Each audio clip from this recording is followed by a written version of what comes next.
last time, obviously, they had the loud drops and stuff like that, and Schmeichel. But now not Schmeichel, he was Danish. Oh, yeah, he is Danish. What am I on about? I was about to say he was Norwegian. No, you mixed the two. All right, cool. Schmeichel doesn't play for Denmark. He's Danish. Of course, he plays for Denmark. He's fucking Danish. But yeah.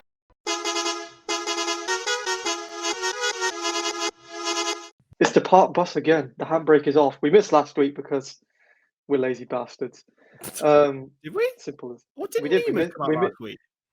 Well, we delayed our recording this week either way. We usually record on Wednesday, not Friday. We're lazy bastards, that's all. Get out of bed, you lazy bastard!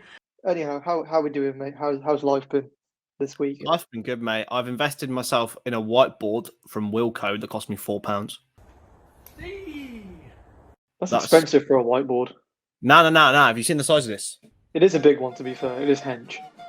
It is a hench whiteboard. I'm used to big ones, so. What did he say? Yeah, it's been a steady week of football. Obviously, club football's back after the dreaded long international break, which seemed to last for an age. Plenty went on as well. I mean, there's interesting stuff in the red. Let's kick off with our good friends in Newcastle, who we discussed the last time we were here. Can I just play a clip? I could play a little clip of Nima just going mental. Yeah, just play him going red, literally going red. Pretending it's the sanctimonious lying and the bullshit that people, when they look you straight in the eyes and say that 1 + 1 = Jesus. I mean, there's some relevance in what he was saying, because there was obviously that video that came out with someone related to PIF earlier this week, and they were literally just addressing it as if they were running the club and making decisions, which completely contradicts everything that has been said so far in all these Premier League statements. I mean, just come out and admit it, guys. Come on. Just right. Why? Just lying, playing lies, as Nima said. You know. They also had to write out to their fans saying not to wear traditional Arab clothing to games. It's also funny. I don't get me wrong. I'm chuffed with the guys. They got out of that Mike Ashley terror reign, but obviously they were all talking about, imagine the atmosphere of that game. Oh, it was so loud. The Geordies would be so loud. They won't wonder that. Up, and then, they did a Tottenham. Yeah, but Tottenham, it's the history of the Tottenham. It was a pretty interesting game. It was eventful, to say the least. Yeah, we'll talk more about that later, of course. Yeah, of course. We'll delve into that later. But yeah, that was kind of funny to see them just fall on their faces, essentially. Oh, absolutely. During that game, after all that talk, all that hype about the Geordie atmosphere and all that shit. You fucking useless twat! Yeah. Anyways, speaking of Tottenham, they're also in the red this week. But why are they in the red, Chris? They've gone from 0 to hero to 0 again. They lost a game in the UEFA Conference League, Haas. Not another one? I mean, is it really that much better since booting Mourinho out for a guy that's just seemingly not? Well, I mean, we'll get into the Amber bit in a minute, but maybe, yeah, Mourinho's certainly not doing better, but no.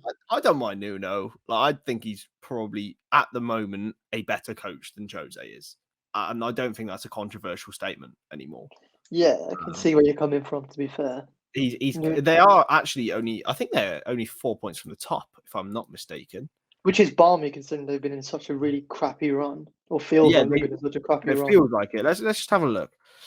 Yeah, they're only 4 points off the top. They've got a -3 goal difference. They've only scored 9 goals in 8 games, but somehow they're here. Fair enough to Tottenham. I mean, I don't know how they've managed to be so bad, and yet literally their nose, they've got a nosebleed. They're red in the face because they're so high in the table. But yeah, they are funny though. They are completely and utterly hilarious. They lost to Vitesse Arnhem of the Netherlands. To the never of the lands. Who knows? I might never land there. Yeah, I mean, just that club at the moment. I mean, the whole of the North London club situation is kind of weird, isn't it? Arsenal are in some weird state, and Tottenham just aren't seeming to do much better. They've got a player who doesn't want to be there in Harry Kane, a coach who doesn't seem to be able to get it going right now. It's like they get results and then obviously they get thrashed, and they get results and they lose. What a mess! Just what a mess. I've Speaking of staying, I've completely forgotten about one thing that we haven't included in the red. go on, spit it out. Maro Icardi. Yeah. Oh shit, that's what was in my mind to put in the red. There we go. It's come back to me. Maro Icardi. I mean, again, we'll go back to Nemo. You could just have a look at his entire Twitter feed. It's all about him and Wanda. I don't actually know what's gone on there, really. I know that he's got back with another girl that he was with, and then this one girl said that he's a family ruiner, which is true. Yeah, it's true. And then posting that she loves him, and then the next day saying that she hates him. It's all a mess, but it is very. And now they're back together. It's very typical Maro Icardi, isn't it? I mean, to give a breakdown for anyone who is living under a rock and isn't aware of this situation. So, Wanda Nara, Maro Icardi's wife, came out and put up a status along the lines of, "You've ruined another family for another slut." Now, I found this hilarious because that's exactly how their marriage came about. Yeah. Because she was said slut at one stage. I put that in quotation marks. Yeah, I'm not calling her a slut, but that's, I'm just quoting using her words. comes out, using her words and just making, some insinuations. After that, he's come out putting out some really soppy, crappy status saying, "No, don't leave me." This, that. Oh no, take me with you. Don't leave me. Then he threatened to leave PSG if he didn't get his wife back. Yes, that actually occurred. He threatened to leave the club because his wife had left him. A little bit time after that, we noticed that Maro Icardi has unfollowed everybody on Instagram except for one person, Wanda Nara / Icardi. And then they've posted a picture up together again, and it looks like they're back on it. So, as Neema's been so aptly putting it all week, keeping up with the Icardashians, yeah. He loves it. That is firmly in the red. He loves it. He's the football Twitter equivalent of Drama Alert on YouTube. Yeah, he actually is. Sticking on the theme with a former Inter Milan man, and on the theme of Inter Milan, Joaquin Correa had a bit of a week this week as well. Certainly did. Up against his ex-club in Lazio, and that game was absolutely mental, by the way. Drama everywhere. Obviously, Lazio running out 3-1 winners, but there was one point where Luis Felipe Ramos decided to celebrate by jumping on ex-player Joaquin Correa's back in the most shithousery moment I've ever seen. You know what it's time for? It's a shithousery award. Yeah, I can't decide between them and obviously like Marseille and French football in general right now, who the more chaotic is, because Marseille seems to be embroiled in drama every other week. But on the theme of Italian football and switching into the amber list, Roma, and in particular Mr. Mourinho, they had a bit of a nightmare, didn't they, a couple of days ago? This is absolutely hilarious. So we have to go on to the UEFA Conference League, which we will be talking more about. We've already mentioned it with Spurs. They lost to Vitesse, but that wasn't funny as such. Roma went to Bodo Glimt, who are a team. Let me just find out. I think they're from Norway. They are from Norway. Yeah, they're from Norway. The original club named Glimt. They won the 2020 league, but what's the population of their town? I want to know. I want to know the population of Glimt. I can't even imagine. It's probably somewhere that's got sub 1 million people, probably less than that. 41,000. Oh, Jesus, that was miles. Not even 100, 41,000. That's it. You couldn't even put all those. You could put all those people in some of the biggest stadiums in England and still have space.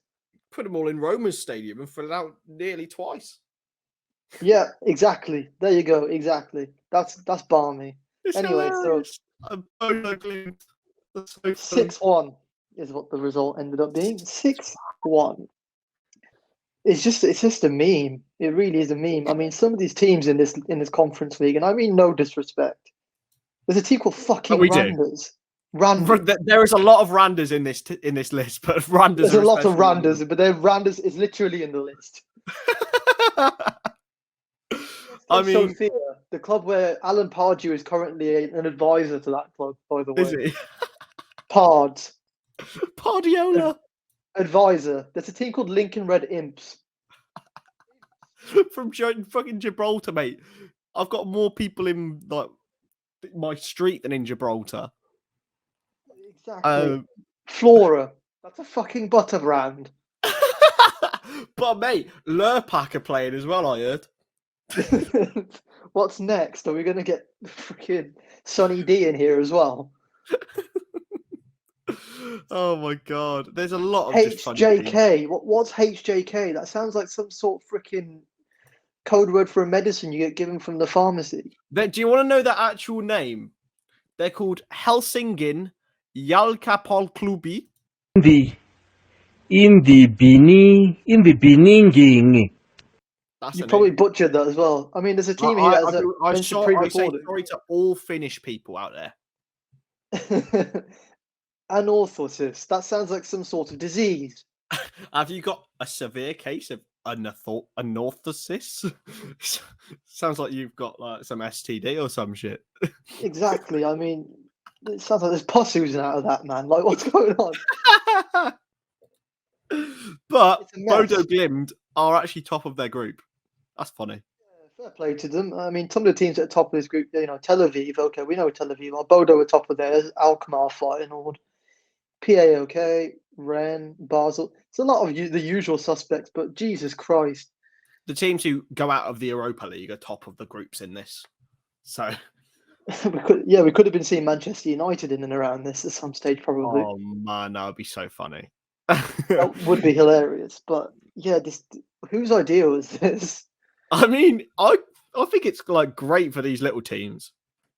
But yeah, but I just don't think it's right to be putting teams like Rennes, for example, in there. But Roma are arguably the strongest club in there. Yeah, and are not sitting top of their group. I know. Go It's figure. crazy. Same with Tottenham. Okay, sure, a point adrift, but the fact that they've scored 4 goals, scored Tottenham 9 are goals in consecutive- third in their group. It's balmy. It's utterly balmy. That's even worse. Tottenham are so bad. I mean, where are Vitesse in the Eredivisie right now? 6. 6. Tottenham. The state of it. The utter state of it. How has this been allowed?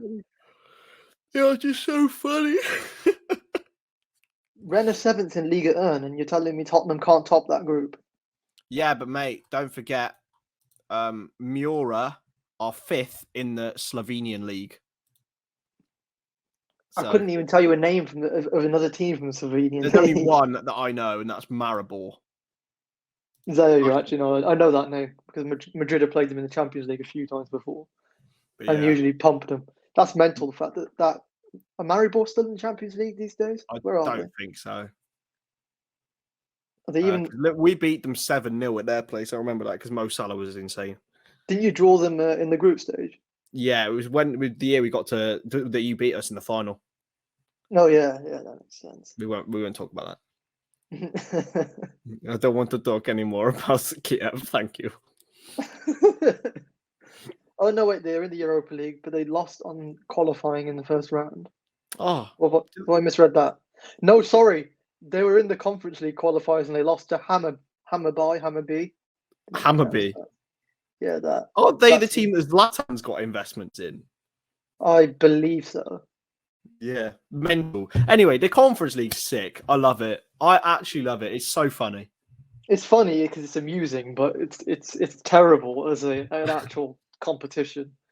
And Yeah. I think if my team ended up within it, I would be desperately begging they just exited just to spare the embarrassment of But being yeah, in but it. imagine, right, Barcelona, for example, there is a clear possibility that they might end up in this at some point.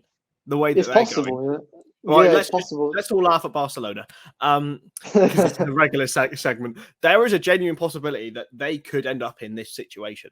Yeah, because they were terrible against Dynamo Kiev, I think they played. Yeah, they Dynamo just Kiev. about won, didn't they? It was a terrible game. I actually had to. Well, I didn't have to watch it. I sat and watched it out of my own free will. God, do I regret it? My God, Wasn't that was at the same terrible. time as the Liverpool game? Like 5 o'clock. Oh, it's just earlier. Fair Yeah, enough. it was the early kickoff, and it was atrocious. Yeah, Barcelona are a mess. I mean, we can use that as a segue with El Clasico coming up this weekend, and this particular individual shining in the Champions League this week. Vinny Jr. Did you see those goals? Oh, mate, he's quality. Well, I say he's quality. When he's on it, he's quality. This season, he's been exceptional. Yeah. I honestly think, it was a massive price tag to bring him over from Brazil. 50 odd million. I can't even remember how much it was now. He was about 45 mil, which at the time was utterly ludicrous because everyone was like, that's a lot to pay for a guy that's played about 30 senior games at that point in time. But I tweeted about it the other day. I said, Vinicius has made Eden Hazard a bench player. Imagine saying to someone 3 years ago, post 2018 World Cup, that Eden Hazard would be a bench player to Vinicius Jr. I agree, but I'll counterpoint that by saying, hasn't Eden Hazard made Eden Hazard a bench player? Because, I mean, he has in a sense. Yeah, he has when he turned up decidedly fat. Ocean man, take me by the hand, lead me to the land. I mean, that's still incredible. I really like him. He's so direct. I'd have him at Liverpool to come off the bench. He is that sort of player. He makes a direct impact. I'm not sure how he would have fitted into Real's system before, but now I think he's really undroppable. Getting a chance now to be make himself the man at Real Madrid. I believe currently he's the man that they give the ball to the most, which when you consider he's in a team with Karim Benzema, that's quite impressive. Definitely. I mean, he's quality. 12 goals and assists in 11 games this season. I'd love to see him in the Premier League. I think he did really well in the Premier League. Yes, he's got that direct nature, which you've seen from other players. It thrives, but this is just the physicality in that sense. And I hate to use the cliche, but he'd need to probably bulk up a little bit because I think he will get hacked and cracked a lot by Burnley. Teams like Burnley. Yeah, I was literally about to say the exact same thing. Burnley. But yeah, I mean, sticking with the Premier League, and we've got a few here. We'll start with Andreas Christensen. Why is he in the green, Chris? Mate, I didn't realise how well he was doing, but in his last 51 games in all competitions, club and country, 42 clean sheets. Now, that is helped by playing for Chelsea, who play, 7 at the back, and then get to Lukaku up top, But that's how they play. That's fair enough. Thomas Tuchel. Efficient football. Tuchel ball. I hate it. It's so boring. But anyway, I'm a big fan of Tuchel. I won't knock him. Yeah, but Christensen's record, and Denmark have just qualified for the World Cup without conceding a goal in the qualification, which is mental. I don't know. I always take that with a bit of pinch of salt because Turkey looked great in qualifiers. Even so, though, Denmark turned up to the Euros and were utter shit. Denmark got to the semis the last Euros. They've got a new golden generation come through from the last time. Obviously, they had the Laudrups and stuff like that, and Schmeichel. But now not Schmeichel. He was Danish. Oh, yeah, he is Danish. What am I on about? I was about to say he was Norwegian. No, you mixed the two. All right, cool. Schmeichel doesn't play for Denmark. He's Danish.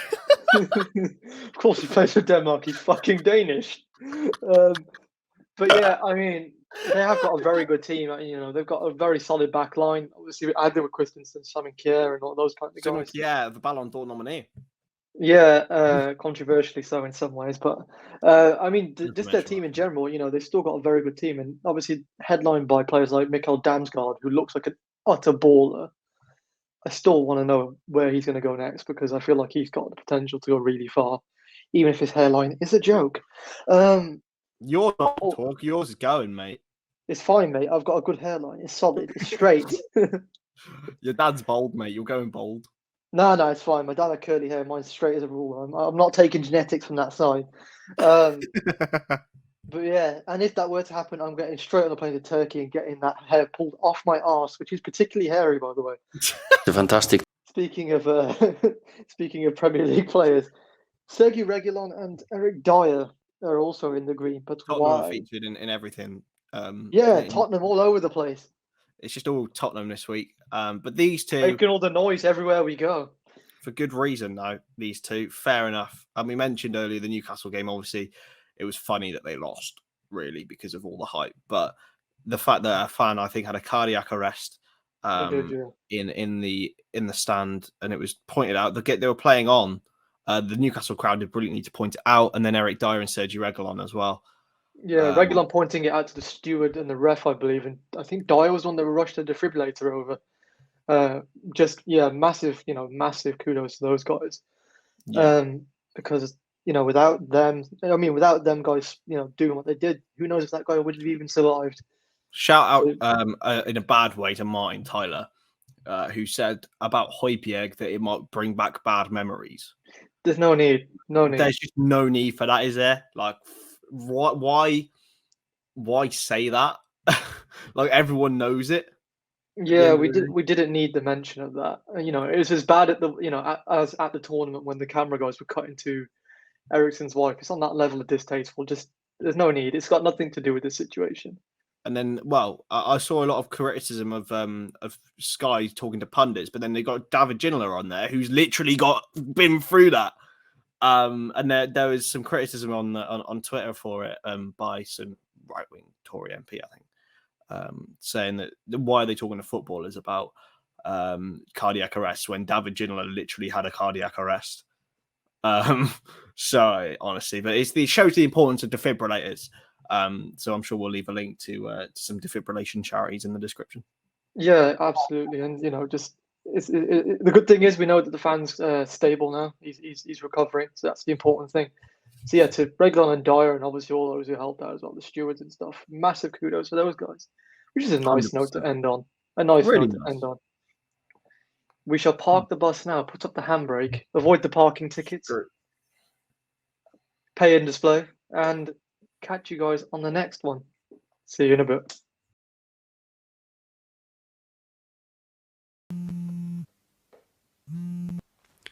Hello, Sir Alex. I know. It's fantastic, isn't it? Fantastic.